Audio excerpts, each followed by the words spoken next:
Gunung Semeru di perbatasan Kabupaten Lumajang dan Malang, Jawa Timur kembali meletus pada Sabtu pagi dengan 2 erupsi berturut-turut.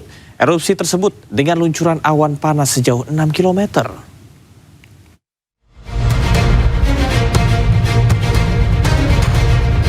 Gunung Semeru di perbatasan Kabupaten Lumajang dan Malang, Jawa Timur kembali meletus pada Sabtu pagi.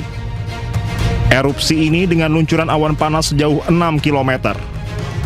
Erupsi pertama tercatat pada pukul 05.54 waktu Indonesia Barat, disusul erupsi kedua pada pukul 07.25 waktu Indonesia Barat.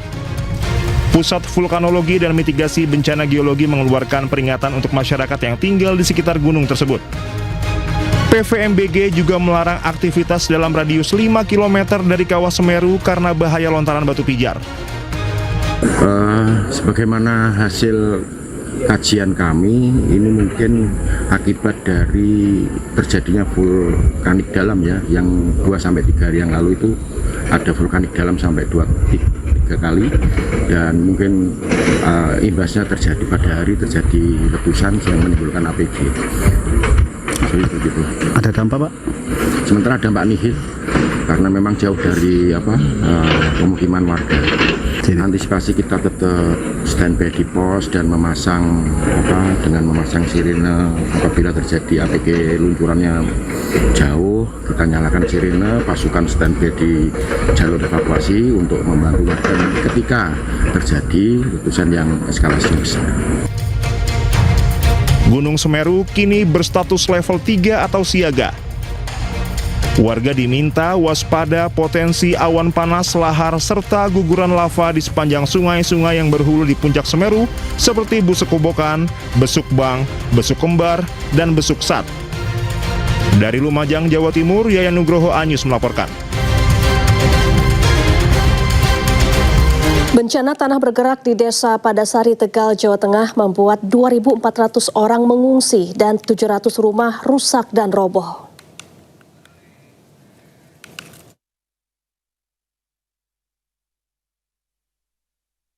Tanah bergerak yang dipicu hujan terus-menerus di Kabupaten Tegal, Jawa Tengah telah memaksa ribuan warga mengungsi.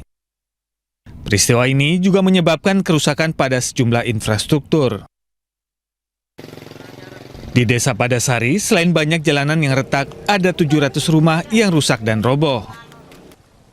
Akibatnya, penduduk desa harus mengungsi ke tempat penampungan sementara. Menurut salah seorang warga Desa Padasari, Arifin, bencana tanah bergerak belum pernah terjadi sejak tahun 1964.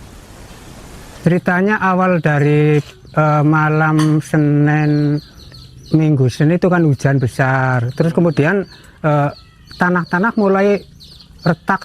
Awalnya retak kecil, dikirain retak biasa. Setelah saya keluar dari rumah, ada tangga saya yang bilang, Bapak Ilham itu kok tanahnya bergerak. Ya udah kalau bergerak itu sekalian aja minggir dari sini. Setelah malam Selasa ada pengumuman katanya Padasari suruh dikosongkan, semua kan orang panik. Kirain retak-retak biasa, terus tambah hari tambah kok slot gede, semua warga disuruh ngungsi, dikeluarin dari, katanya Padasari bencananya terlalu besar, disuruh dikosongkan. Menurut BPBD Kabupaten Tegal, lebih dari 2.400 warga Desa Padasari dievakuasi ke lokasi pengungsian. Namun, di tempat pengungsian banyak warga yang mengalami infeksi pernafasan akut.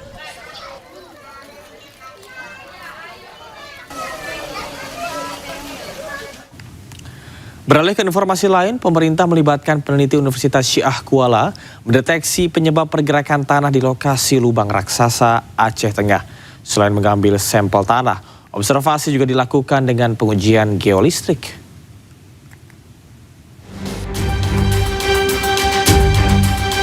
Pergerakan longsoran tebing lubang raksasa di Desa Pondok Bali, Kecamatan Ketol, Aceh Tengah terus melebar. Kementerian Pekerjaan Umum bersama peneliti dari Universitas Syiah Kuala terus melakukan observasi menelusuri penyebab pergerakan tanah. Tim Kementerian Pekerjaan Umum melakukan pengeboran di sejumlah titik untuk mengambil sampel tanah di lokasi lubang raksasa guna membaca struktur lapisan bawah permukaan dan potensi longsor susulan. Observasi melibatkan peneliti dari Universitas Syiah Kuala untuk menelusuri penyebab pergerakan tanah di bawah permukaan. peneliti Universitas Syiah Kuala melakukan uji geolistrik untuk mendeteksi erosional piping atau pergerakan air bawah tanah yang diduga memicu amblasan. Yang kita lakukan ini adalah untuk mendeteksi apakah betul ya, apakah mungkin akan ditemukan gitu ya dari pengujian kami itu keberadaan air tanah tadi yang menjadi apa istilahnya. Kalau memang itu adalah sebuah proses erosional piping tadi, mudah-mudahan gitu ya kita dapat menemukan gitu ya keberadaan aquifer atau lapisan yang mengandung air di bawah tanah. Itu kira-kira yang kita lakukan. Dan kami juga membawa satu alat lagi sebenarnya, teman, bukan untuk keperluan mendeteksi keberadaan air tanah tadi. Kita ada membawa seismometer yang nantinya juga akan bisa digunakan untuk menduga kira-kira ketebalan lapisan yang cukup lunak di atas ini berapa dalam. Ya, kita akan gunakan seismometer. Cuman hari ini mungkin nggak tahu, tergantung situasi. Kalau misalnya memang sempat. Sebelumnya, fenomena alam lubang raksasa di Desa Pondok Bali, Kecamatan Ketol, Kabupaten Aceh Tengah semakin meluas. Tanah ambles tersebut terus melebar dan menelan lahan pertanian serta perkebunan produktif milik warga. Pergerakan tanah yang hingga kini belum berhenti memicu ancaman serius bagi permukiman dan sumber penghidupan masyarakat di kawasan tersebut. Lubang raksasa yang sebelumnya diperkirakan memiliki luas mencapai 3.000 meter persegi kini dilaporkan terus meluas secara signifikan.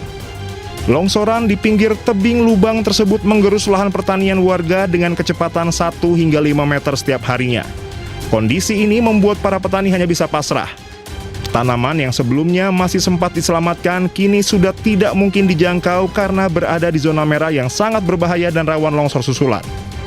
Dari Aceh Tengah, Yusriyadi Anyus melaporkan. Pemerintah Kabupaten PD Jaya resmi menyerahkan kunci 212 hunian sementara kepada masyarakat terdampak banjir bandang dan longsor. Alhamdulillah, Pemerintah Kabupaten PD Jaya resmi menyerahkan kunci hunian sementara atau Huntara kepada masyarakat terdampak banjir bandang dan longsor. Penyerahan dilakukan usai ditetapkannya masa transisi pemulihan bencana dalam sebuah seremoni di Posko Penanggulangan Bencana pada Sabtu pagi. Sebanyak 212 unit Huntara dinyatakan siap huni. 162 unit dibangun oleh Danantara, sementara 50 unit lainnya dibangun oleh BNPB. Hunian ini diperuntukkan bagi keluarga yang terdampak bencana hidrometeorologi yang melanda Kabupaten PD Jaya beberapa waktu lalu. Nanti malam kalau susah tidur. Oh, oke. Karena rumah saya emang nggak bisa pakai lagi, Bang. Jadi kan tanahnya lumpurnya sampai ke atap. Pemerintah daerah juga memastikan proses pendataan penerima bantuan telah melalui verifikasi dan validasi hingga 3 kali guna menghindari warga terdampak yang tidak terdata. Insya Allah masyarakat hari ini kita serahkan kunci, sekarang juga mereka akan masuk, buka kunci masuk kamar. Jelang bulan suci Ramadan, pemerintah berharap Huntara ini dapat menjadi tempat tinggal yang aman dan layak, sekaligus menghadirkan ketenangan bagi warga selama masa transisi menuju hunian tetap. Dari PD Jaya, Aceh, Jamal Pangwa, iNews melaporkan.